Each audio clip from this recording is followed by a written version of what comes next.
Allez mon cœur! Et je lâche rien.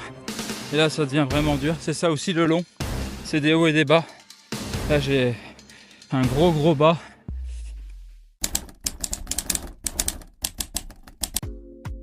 Tout a commencé pour moi le lundi 15 avril 2024, date à laquelle j'ai commencé ma préparation trail.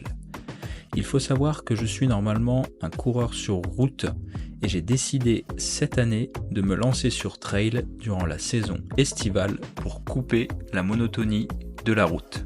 J'avais donc effectué des séances de vitesse tout l'hiver pour être performant sur 10 km et semi-marathon.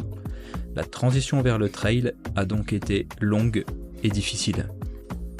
Afin de limiter mon risque de blessure et de débuter ma transition trail dans les meilleures conditions, j'ai décidé d'adopter une stratégie conservatrice en ajoutant petit par petit de la technicité et du dénivelé à mon entraînement. J'ai d'abord commencé par des chemins peu techniques pour petit à petit augmenter la technicité et notamment le travail excentrique en descente. J'étais bien conscient qu'en quelques mois, c'était un très gros challenge de devenir un trailer à part entière. Je m'engage maintenant sur du long terme et pour jalonner ma préparation, j'avais décidé d'effectuer 3 courses. De manière stratégique. La première, le marathon des Alpes, un marathon alpin peu technique avec 500 mètres de dénivelé positif. À ma grande surprise, je remporte ce marathon avec près de 6 minutes d'avance sur mon poursuivant en 3h04. Donc la préparation commençait très bien pour moi. En effet, cette course était parfaitement adaptée pour un début de préparation car peu technique. Suite à ma victoire sur le marathon des Alpes, j'avais compris que l'endurance et la vitesse étaient présentes, il me fallait donc travailler la technicité. C'est là que j'ai commencé à enchaîner les sorties en montagne, d'abord 1 heure, 2 heures, 3 heures, 4 heures, jusqu'à 6 heures pour la plus longue sortie, avec des pierriers et des descentes techniques. J'ai très vite compris que les terrains techniques étaient mon gros point faible. Étant routard depuis une dizaine d'années, j'avais une biomécanique très adaptée à la route et inefficace sur ce genre de sentier. Il a donc fallu débrancher le cerveau et travailler inlassablement les descentes et les sentiers techniques. Je savais qu'en 2 mois de préparation, c'était mission impossible d'être compétitif sur ce genre de sentier, mais il faut bien commencer un jour et j'ai vraiment envie d'être compétitif sur le trail dans les années à venir. Je vais donc prendre mon temps de monter en puissance. Pour cela, j'ai choisi de participer à la Maxi Race sur le format marathon pour jalonner ma préparation pour le trail de l'étendard. Le marathon de la Maxi Race a été vraiment une course dantesque sur tous les niveaux.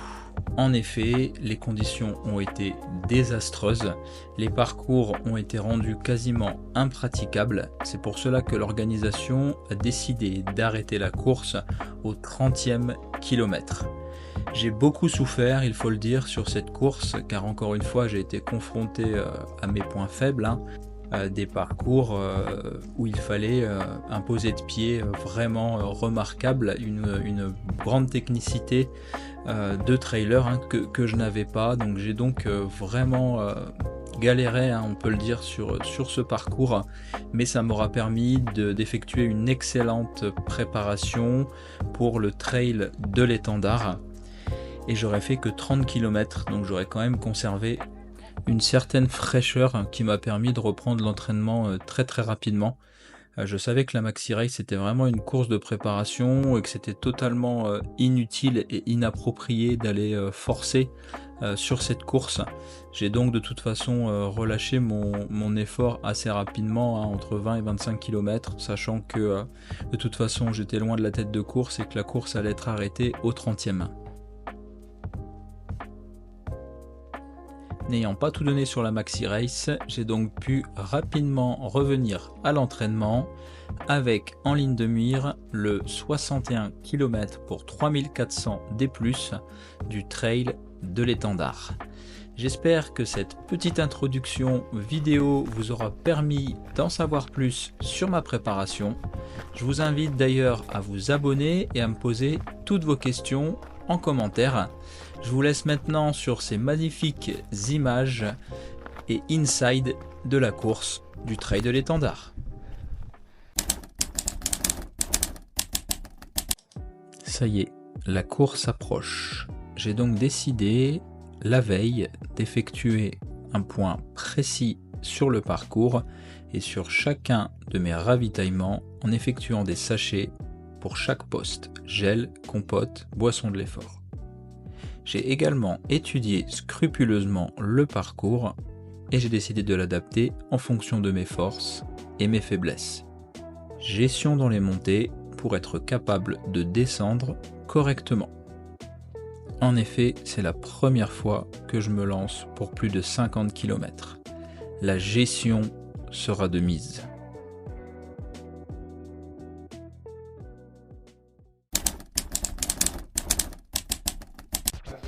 Voilà le bus Label. Allez, bienvenue à tous. Voilà, on termine d'abord sur les Jeux de Paris. Le rugby à 7 hier soir au Stade de France. Antoine Dupont, voilà. Merci.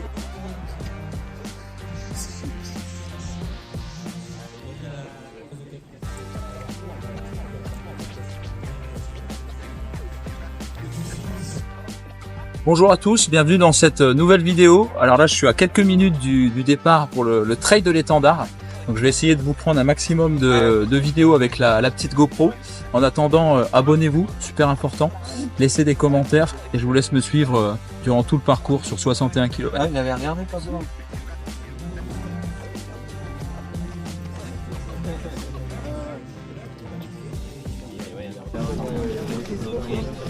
Voilà, quelques minutes du départ. Trail de l'Étendard, 61 km. Abonnez-vous.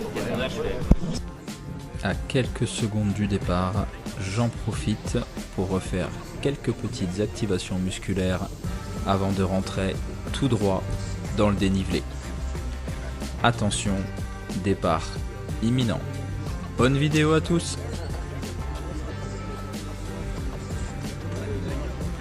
8, 7, 6, 5, 4, 3, 2, 1. Allez-y, champions et champions, c'est là que ça se passe. C'est là-haut qu'on arrive. Bravo. Je veux tout le monde là-haut. Allez derrière un Savoie. Bravo à toutes et à tous. 18 féminines. Ils sont 127 ce matin. Petite centaine. 18 féminines. Voilà. Allez, à tout à l'heure. Sur la Savoie. On est si belles. Et c'est parti, le départ est donné. 5 km de plat que je négocie à 4 minutes 10 du kilomètre. En direct du deuxième kilomètre, 4,10 de moyenne environ, c'est plat. Je suis top 10, je gère bien mon effort.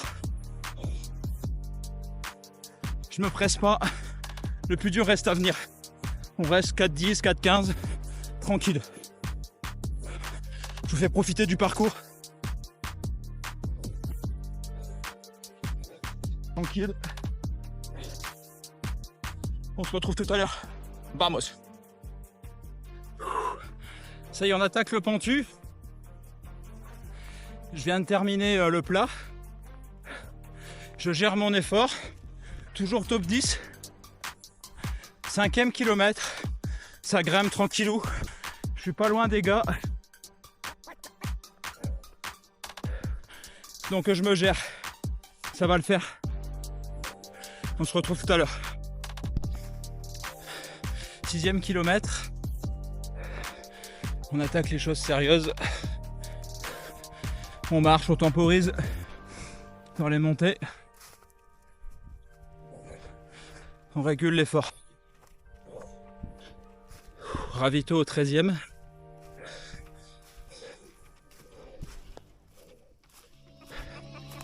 Ça grimpe, ça grimpe.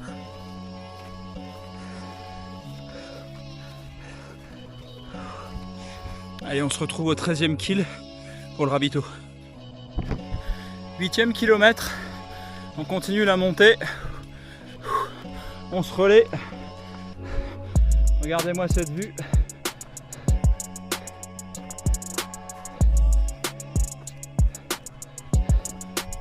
Rendez-vous au 13e kilo. En direct du 10e kilomètre. Ça monte tranquille en gestion. Ça prend des relais. On s'accroche jusqu'au 13e. Ravito.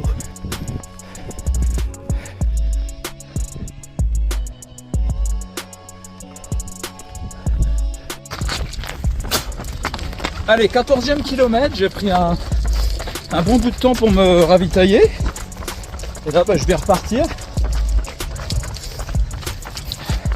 Donc là, j'ai dit que j'étais en gestion jusqu'au 20e. On est au 14e. Je suis bien. Bon, je peux pas trop manger. Mais sinon, je suis bien. Pardon.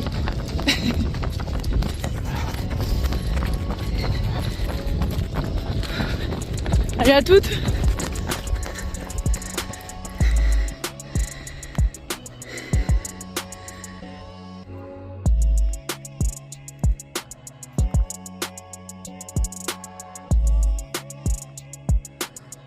Passage au 16e kilomètre, tout va bien pour moi, malgré quelques petits soucis gastriques qui sont arrivés beaucoup plus tôt que prévu, je m'y attendais pas du tout. On en reparlera en fin de vidéo, mais pour l'instant, tous les voyants étaient ouverts et je poursuivais mon effort en gestion.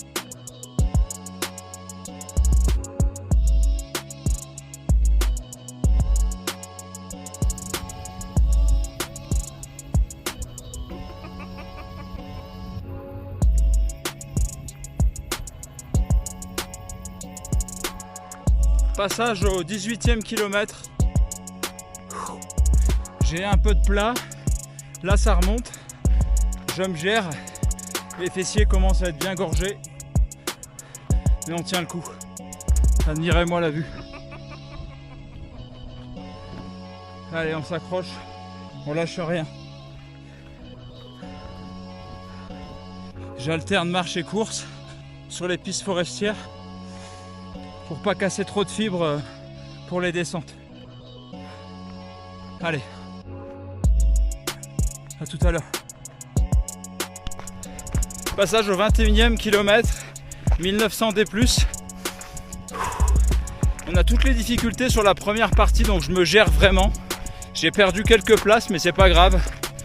Je me gère parce que je sais que la descente, c'est mon point faible, donc il va falloir s'économiser pour pas casser trop de fibres. Allez, on monte tranquillement, c'est bien raide. On s'accroche, on lâche rien. C'est la première fois de ma vie que je dépasse les 50 km, donc il faut vraiment gérer. Allez, à tout à l'heure. Je m'accroche.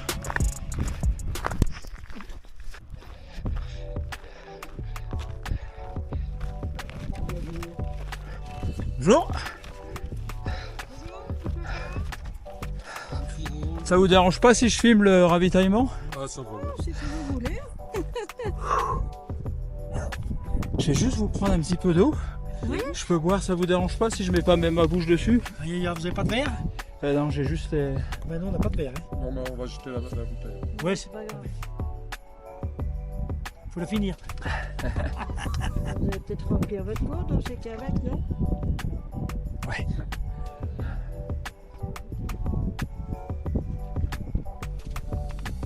Merci beaucoup. Voilà, donc voilà. Après une grosse ascension jusqu'au 24e kilomètre, nous avons eu le droit à une petite portion de plat, mais je m'attendais pas à ce que ce soit si glissant et si technique, avec des passages comme on peut le voir là dans la neige, et tout le reste vraiment sur du pierrier, donc j'ai pas pu vraiment allonger ma foulée, et j'ai commencé petit à petit à me dégrader, forcément à partir du 30e kilomètre, ça commençait vraiment à être du sérieux.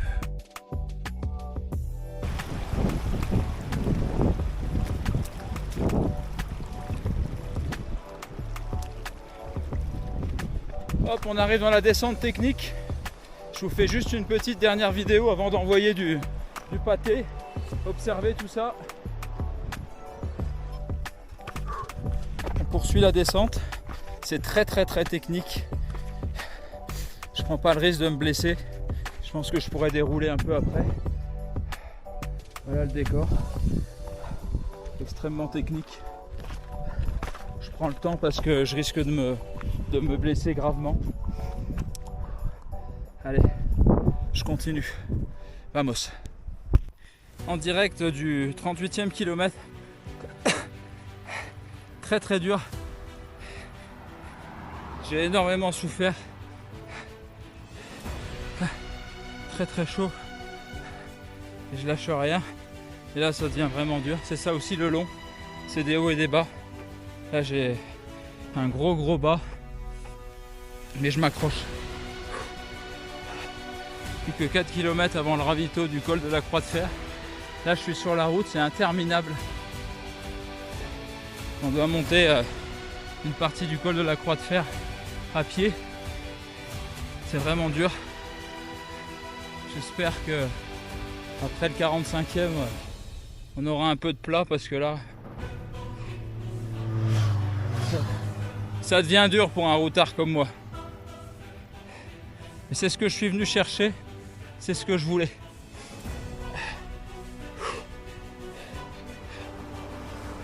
Allez, abonnez-vous, laissez un maximum de commentaires, je compte sur vous. Allez, on se retrouve au ravito du 42e kilomètre. Arrivé au 42e kilomètre, j'ai vraiment commencé à souffrir le martyre, que ce soit musculairement et même au niveau de l'estomac avec de grosses crampes. Et en plus de ça, 35 degrés, donc ça a été vraiment très difficile à partir du 42e. Après le ravito du 42e, vous l'aurez compris, les choses se sont vraiment compliquées pour moi. Il a fallu être très fort dans la tête. Je vous avoue que je n'ai plus la force de me filmer et de parler devant la caméra. J'ai voulu mettre toute mon énergie pour rayer la ligne d'arrivée. Et en plus de cela, malheureusement, après le 54e, ma GoPro m'a lâché car plus de batterie. Donc je vous laisse sur ces dernières images avant le débrief de course. Suite à ma panne de batterie, malheureusement on n'aura pas mon arrivée. On peut juste me voir là quelques secondes au ravito. Ça y est, me voilà 10 jours après la course du Trail de l'Étendard. J'ai décidé de prendre un peu plus de temps que prévu pour vous faire le débriefing parce que je pense qu'il y a pas mal de choses à dire sur cette course.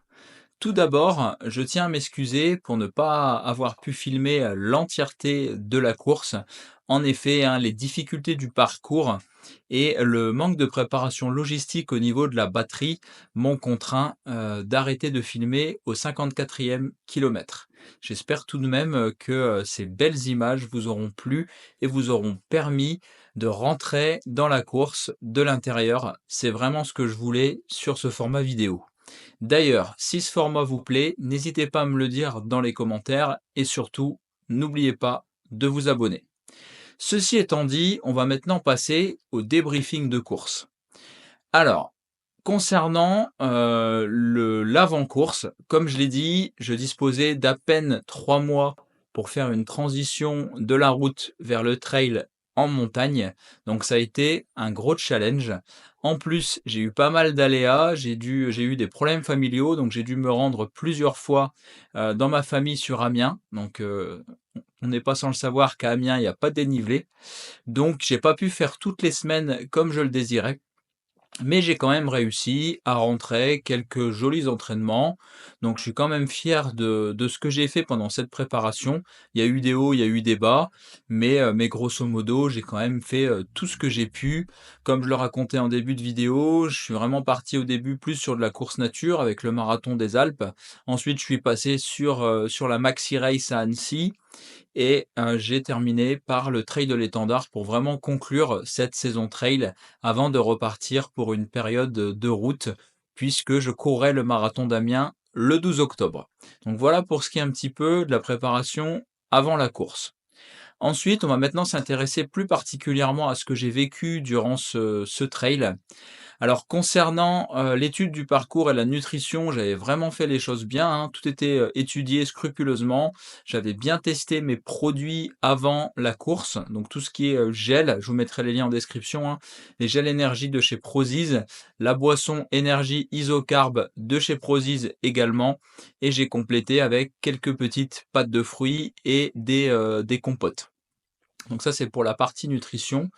Ensuite, concernant la course à proprement parler, comme je disais, les 5 premiers kilomètres, c'est du plat, donc je me suis plutôt, bien débrouillé là-dessus, forcément.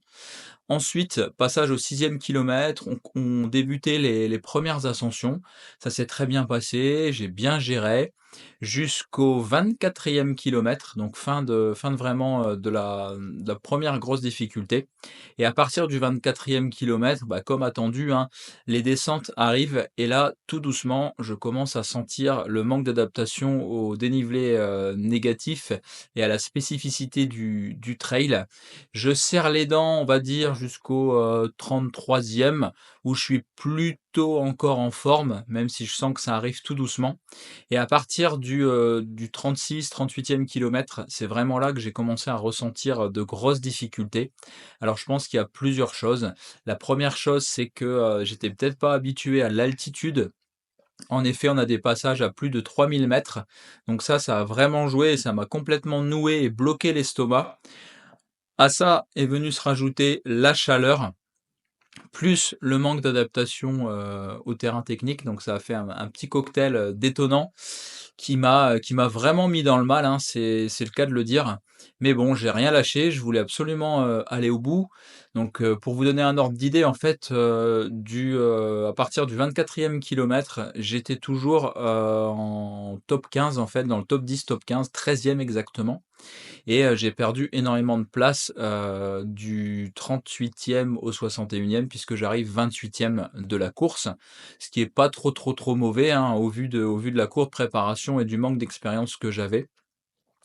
Mais, au niveau des facteurs limitants, bah, je pense qu'il faut retenir l'altitude, il faut retenir les très fortes, chaleurs et forcément, l'inconnu à partir du 50e kilomètre puisque j'avais jamais été au-delà de 50 kilomètres. Donc forcément, ça a été une expérience, compliquée, mais très enrichissante pour moi et je reste vraiment très satisfait de cette course. Donc voilà, pour le débriefing dans les grandes lignes. Ça sert à rien de faire trop long. De toute façon, je pense que je vous ferai un petit format podcast pour, vous expliquer un petit peu comment j'ai préparé cette course et vous faire un débriefing un petit peu plus, détaillé. Là, la vidéo est déjà assez longue, je pense que vous avez déjà de quoi faire. Vous avez pas mal de choses à voir et à apprendre. J'en profite également pour vous dire, ça tient toujours, hein, je suis coach expert en course à pied. Donc pour ceux qui souhaiteraient se lancer dans le trail ou d'ailleurs dans la course sur route, je vous propose un appel bilan gratuit qui dure 45 minutes, qui n'engage absolument à rien. Le but c'est qu'on apprenne à se connaître, que je réponde à toutes vos questions et que j'essaye de vous aider sur vos futurs challenges. D'ici là, gardez la pêche, continuez de vous entraîner, ne lâchez rien et surtout, abonnez-vous, laissez-moi un maximum de commentaires, posez-moi toutes vos questions et je serai très content de vous retrouver pour une nouvelle vidéo. Cette fois-ci, ce sera la préparation marathon. Là, c'est plus mon domaine. Là, je vais tout donner. Le but, ce sera d'aller chercher les moins de 2h40. Donc, restez connectés. Il va y avoir du bon contenu qui arrive sur la préparation du marathon d'Amiens qui aura lieu le 12 octobre. Allez, à très vite sur Run Success. À bientôt!